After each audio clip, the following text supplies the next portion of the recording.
do that. Okay. So I hope everybody's doing well today. Now, one thing I'm curious about is whether or not you see my Microsoft screen. Do you see the Microsoft screen?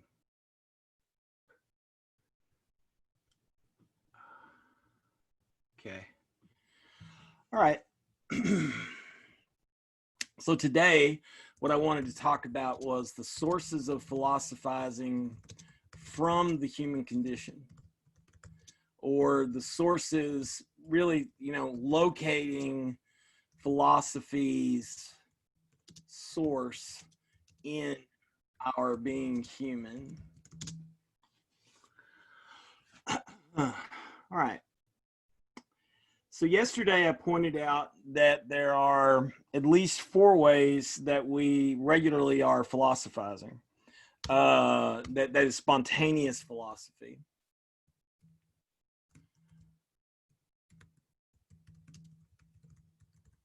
And those included, let's see here. Well, there's the wonder in children. There's the judgment. Okay, hold on a second. The judgment.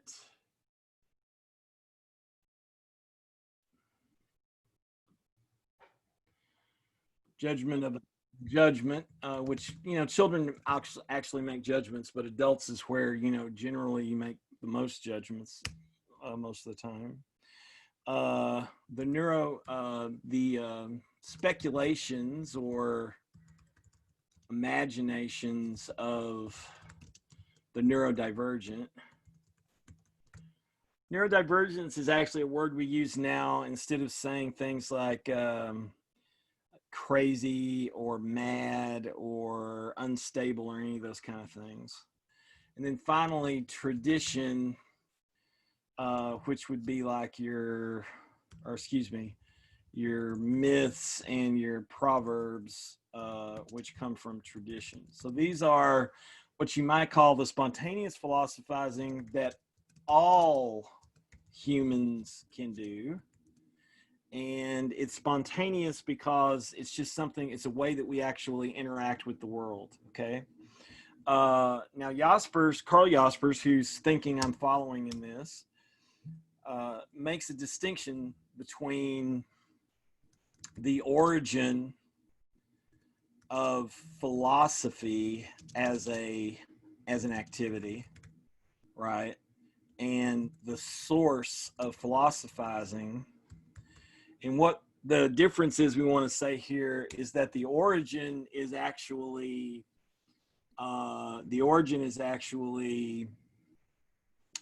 geographic. What are the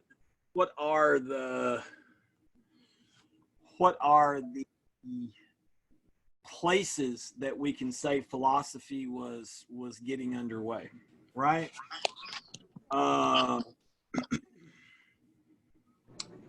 And geographically, we can say philosophy is born in the West, what we call Western culture, Anglo-European tradition. Philosophizing is born in Greece, right?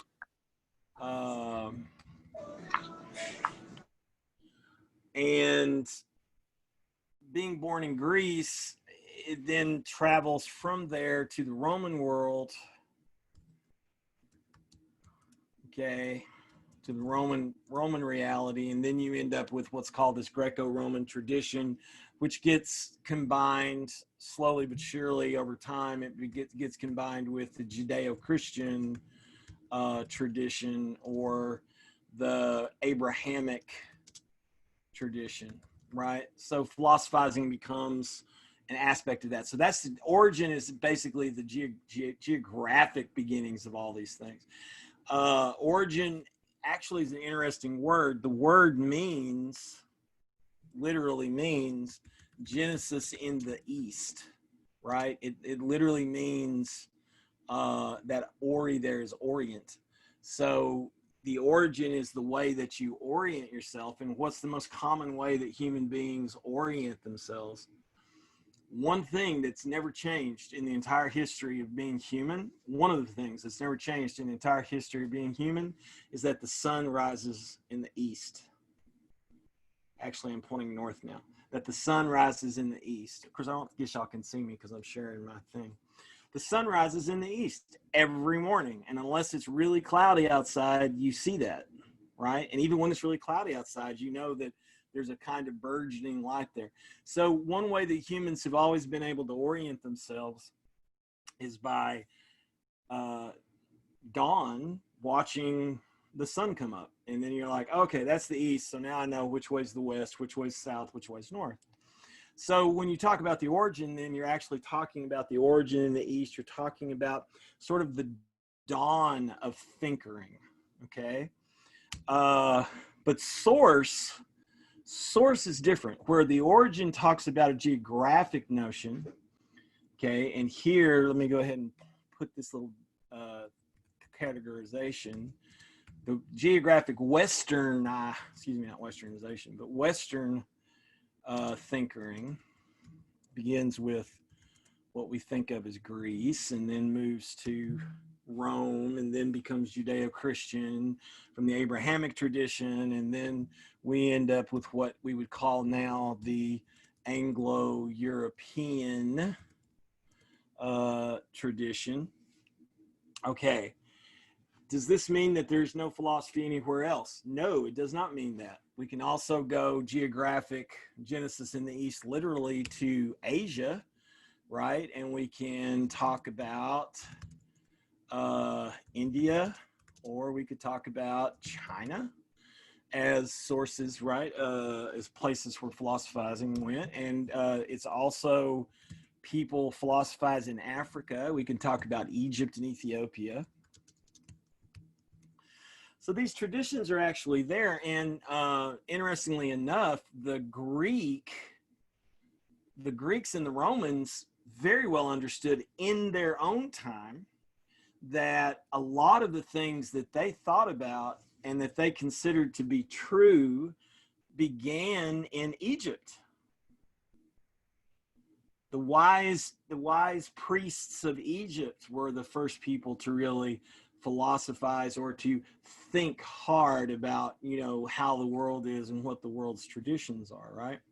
So one thing that's kind of always been problematic, I guess, over the last, a couple of 100 years, 300 years since European colonialization really got going, is the idea that nobody else philosophized, nobody else had the same level of profundity and all the rest of that. And it kind of hides the fact that the Greeks themselves understood that a lot of the stuff that they took as sort of their basic ground knowledge came from Egypt, or at least from Mesopotamia, the Babylonians and Persians. Okay. So we don't want to actually fall into that trap of saying philosophy is born in the West. Philosophy is not born in the West. And this is the very great important point for Carl Jaspers of making this distinction between origin and source, because we might use those words interchangeably. So the source of philosophizing is literally being human. And before I go a little more into the different sources of philosophizing from our human condition, I want to kind of highlight a little more, because philosophizing is actually, or philosophia is actually a Western term. It's a Greek word, philosophia, right? Which we learned from our first reading means endeared to cleverness, or beloving, befriending wisdom. That's a Greek word, and it, for all we know, it could have been coined by an associate of Socrates, or even by Socrates. It actually doesn't appear in any documents until the time of Socrates. So that's a very Western term. You know, I have Japanese and Indian colleagues who know that philosophy, what we think of as philosophy, which is this profound thinking about how we know and what is reality and how do we understand reality and things like that. I have Indian and Japanese colleagues, Chinese colleagues who, and African colleagues actually now, who point out that the word philosophy didn't exist in these languages until colonization. So, which would have been beginning around the 16th century, 17th century. So, you know, Japanese people, one colleague I have is like, you know, there's a lot of terms that Japanese pick up because they know that it's important for communicating with people in America. So what ends up happening then is these terms themselves have a kind of colonial tinge to them if you're not careful. So if we highlight and say that it's only the geographic origin of Greece that sees the birth of philosophy, that until that happened, there was no philosophy anywhere, that's not right. And so in order to kind of like highlight that, I actually like to kind of bring out the fact that the true basic essence of philosophizing is thinking. Okay. And then I usually put in this word. It's my own word. It's not a word you're going to be tested on per se, but maybe you want to start using it. That the process of thinking profoundly, thinking in an engaged, resolute way, it's a process. It's an activity of life, and I call it thinkering. So you find thinkering in every culture, in every society, in every time and place, because that's what humans do. We think, and we get into the process of thinking, and we solve problems, and we create stories, and we, come up with both explanations and narratives. All right. But now then, what about this source of philosophizing then? Let me go back up here, put this up here. I think when we start talking about the sources of philosophizing, and again, we're following the teachings of Karl Jaspers, an existential philosopher, German existential philosopher who died in 1969. He's my teacher's teacher. My teacher was Richard Owsley. Y'all are like, what does this matter? Well, because if you actually end up getting really deeply, profoundly moved and wanting to philosophize on a regular basis, become an actual thinker, then, because you took this class, then that kind of puts you in this lineage, right? So just like in sacred traditions and artistic traditions, there's a lineage to thinkering as well, right? So Richard Owsley, who died in 2003, rest in peace. So for Jaspers and for Owsley, who followed him in this regard, there are three primary sources, okay, or if you will, currents of thinkering. And those sources are wonder, which we already talked about, right? And this word actually could be translated from the Greek or the Latin or the German as marvel, marveling as well, right? So wondering is kind of being gobsmacked at something. You see something really beautiful. I remember once I wrote I thought it was a beautiful letter. I mean, maybe I'm shooting my own horn, strange way to flex, I guess. I wrote a really beautiful and heartfelt letter to my parents after I watched the sun come up over the Rocky Mountains. And I was like, thank you for letting me be born, for bringing me into the world and creating a situation where I could see this event, this beautiful sun coming up over the Rockies. And again, there's the origin. I am thanking my parents, my originators, for giving me the opportunity to orient myself towards this beautiful experience of seeing the sun rise above the Rockies and the light catch on the snow and the ice and, all of those things. It was a really beautiful, moving experience. That's wonder, right? That's marveling. That's being struck by something. And I spent half of the day thinking about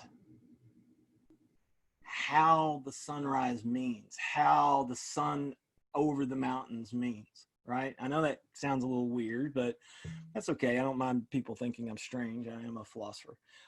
So wonder, marveling, you're sort of struck by the beauty of the world or of an event, and it makes you want to know more about it. Okay. Another one is doubt.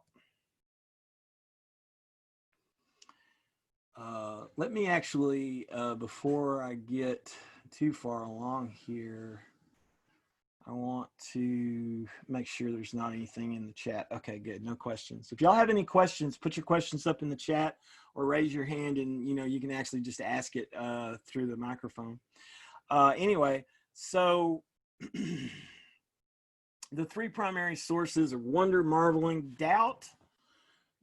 Think about as you get older. So first, wonder is associated with childhood, right? As you get older, you become more aware that what you've taken for granted, what you've been told, how you've been, maybe even instructed, there's some inconsistencies, if not just outright hypocrisies. Okay. And that kind of gets you to a point of doubt. That gets you to a point of saying, I'm not sure about this. So where wonder is sort of like, I marvel at this and I can't stop thinking about it because, it's so beautiful or so terrifying. In doubt, you're like, I'm not sure about this. I thought that I knew, right? Whoops. Because it helps if I thought I understood, but I didn't. Wonder is sort of being humbled by the world. Doubt is being humbled by your own uncertainty, right?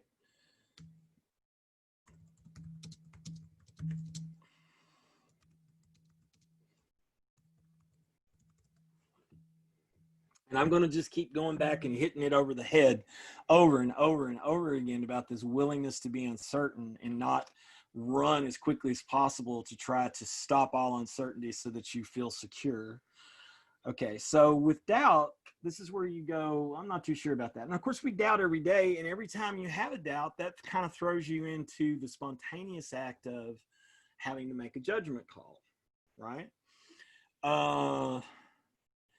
So when you do that, when you actually turn around and you make that judgment call because you're in doubt, you're trying to not necessarily leave behind all uncertainty. You're just trying to resolve the issue that's causing you to doubt, like maybe something that some people are coming to doubt now.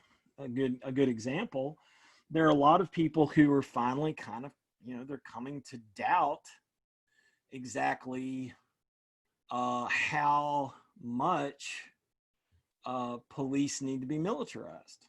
It took a long time for us to get there. There have been a lot of people over the course of time who thought that was a problem, but at the same time, it's been allowed to go along because post 9/11, we're so worried about security.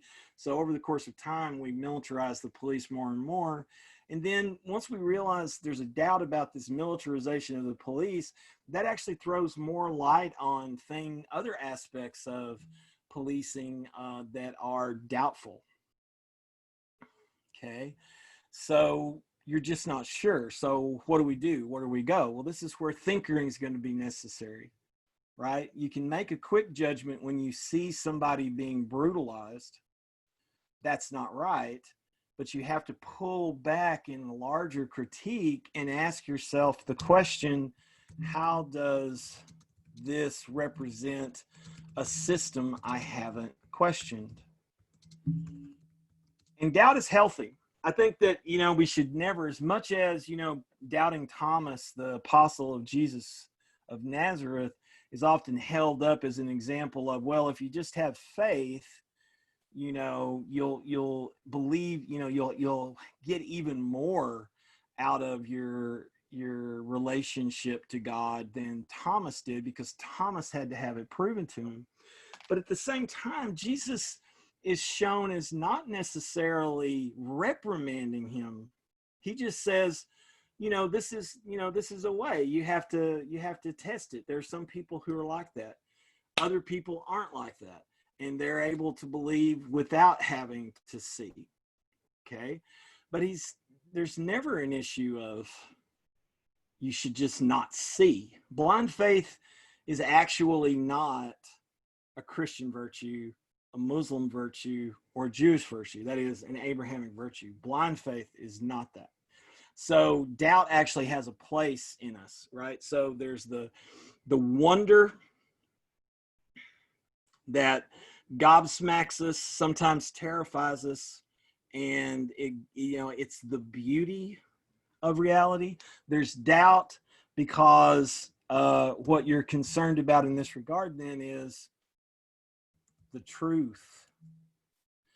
And truth is an interesting word, I think, that we should kind of think about, because I know that we live in one sense in a post-truth, post-fact world, thanks to all the stuff that's happened over the last decade. But, in another sense, how do you understand the truth? The truth, there are different kinds of truth. There's scientific truth, there's sacred truth, there's artistic truth. There are truths that are found in philosophical engagement.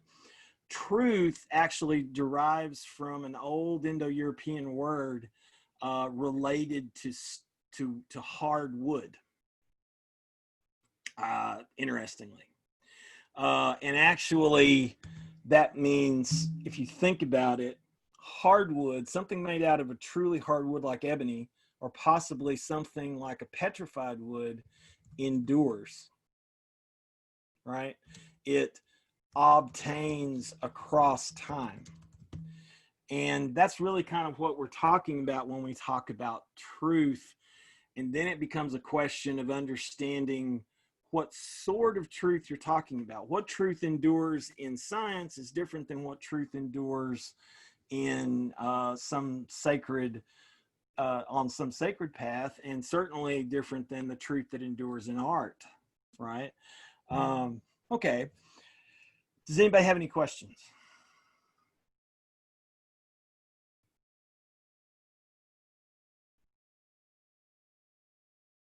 Okay.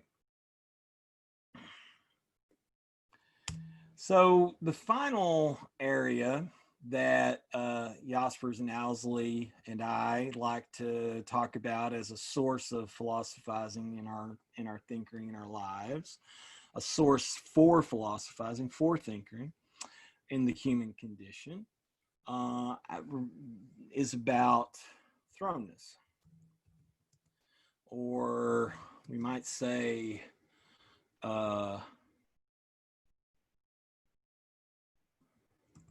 forsakenness.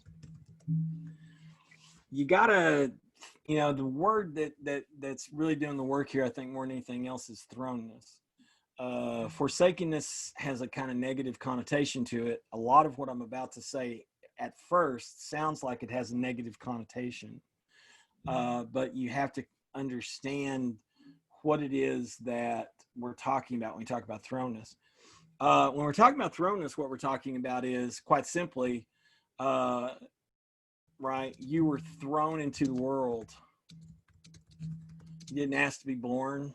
You enter into a situation that's already well underway, and you just find yourself there, right? So your birth is, in one sense, a kind of being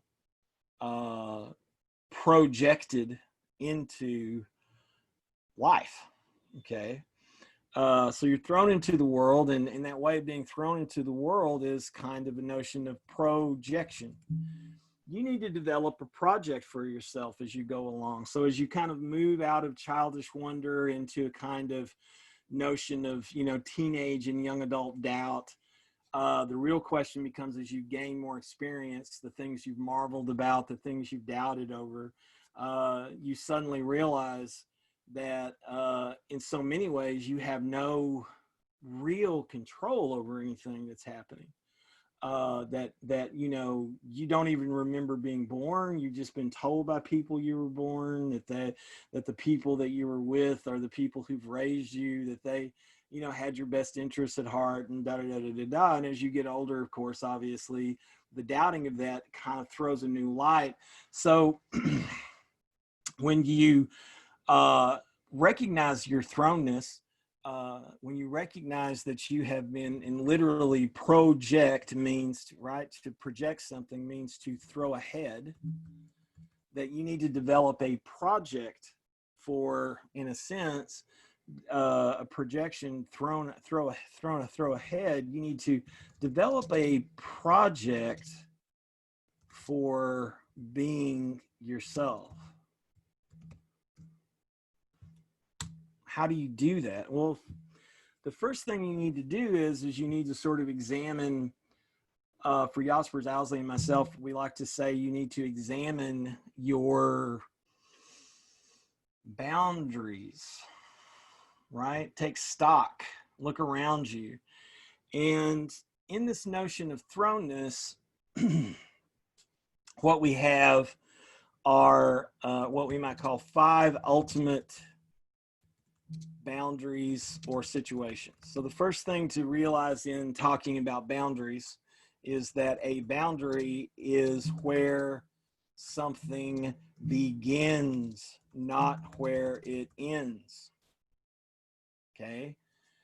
To go to the boundary is to see what makes something what it is, how it is, where it is, when it is. It's not actually to go there and see where it stops. Okay. So the boundary is where something begins, not where it ends. Jaspers teaches that there are 5 of these boundary situations that begin things. And I know what I'm about to say sounds more like they end things, but bear with me. The first is chance. The second is suffering. I know these all sound very, very negative at this point. The second is suffering. The third is struggle. The fourth is guilt. And if you haven't gotten sort of a trajectory here of where we're going with this, the fifth is death. And when we look at those, it seems more like we're saying, well, suffering is an ending, struggle is an ending, guilt is an ending, death is an ending, chance in one sense is an ending. It gets in the way and it kind of stops where I was trying to go. That's the issue. The ultimate aspect of this, that you go to the edge to explore it, and you suddenly realize that there's a pair that cannot be separated from each other, right? The boundary that beyond which you cannot go is chance, but inside of chance is where your project can become purposeful. Okay. Purpose makes no sense without chance. Suffering, you can probably figure out. Pleasure, there's no pleasure. If everything was just simply pleasure, you wouldn't actually know that it was pleasant. So you either need a lack of pleasure or a lack of suffering, any kind of pain, or you need to understand that it's where suffering or pain happens that pleasure has any meaning. Okay. Struggle, ease, right? Ease is, so struggle is where ease begins. Suffering is where pleasure begins. Chance is where purpose begins.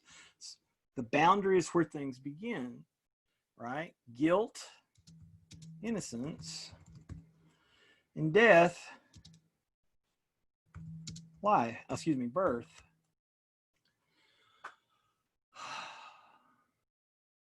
We're thrown into a world we didn't make. We're thrown into situations that are not of our doing.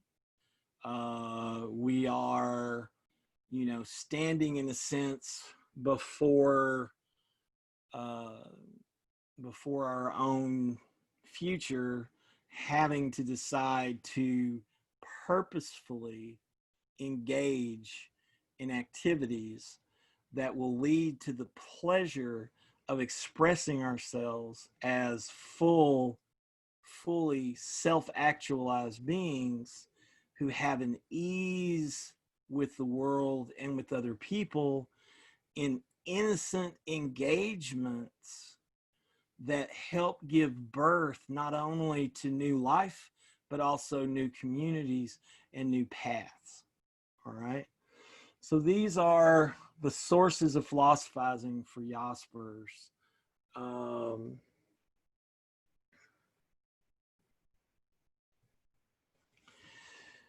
let me go ahead and sort of stop it there for the moment, stop the share. Okay, how are we all doing here? Does anybody have any questions? I'm going to share this document when I share the video later today, so folks will have access to it. But does anyone have any questions at the moment about this idea?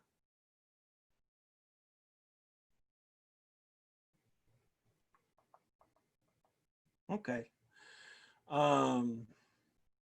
So what I want you to do is be sure that you watch the little talk that I gave, that I put up, my third message, so that you get some insights into the reading the textbook and a couple of little notes about doing the essay. Let me just repeat here that when you get to the essay and you start to write the essay, you only, there will be an essay in chapter 1, chapter 2, chapter 3, and chapter 8. And each time you'll be given 3 to 5 or 6 pairs of questions, and you only have to choose one pair and then answer part A and part B. You don't have to answer every one of the questions, all right? Unless you just want to do it for the hell of it. But you don't have to. Okay, so I just really wanted to highlight that. I know that I sent out an email about it, but I don't want anybody to do more work than they have to, because I want you to actually spend more time in leisure learning how to do thinkering that leads you to a project of life instead of that you choose, that you decide for, instead of, just being led around by me or anybody else. Okay. So if nobody has any other questions, what I'm going to do is go ahead and sign off for today, and get this up as soon as I can, so folks can watch it who weren't able to be here today. I'm really happy to see Inya and Richard, Ahmed, and Raisa. Thank you so much for showing up. Again, if you go back and re-listen to this, or a question pops up based on what I said, and you're just curious, just shoot me an email or whatever, and I'll be more than happy to engage in that way. Okay. All right. So I'll see y'all later.